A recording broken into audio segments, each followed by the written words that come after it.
Okay. Sekarang kita berada di Sakia Farm. Tengok beli. Yang beli. Yang kacang. Yang kacang boleh. Dah. Wah, hantar. Nah, Sorry. bagi kat Dania. Ayah, dia. Kita yang bagi dia. Dia tak pernah bagi pun. Dia tak jalan.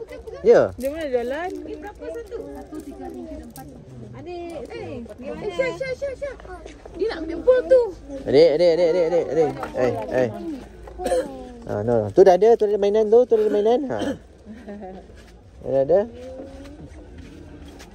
Cantik. Siapa beli? Oh.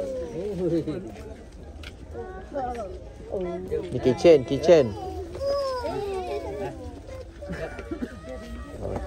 Ha? Kitchen. Kunci kitchen. Kitchen. Beli kitchen.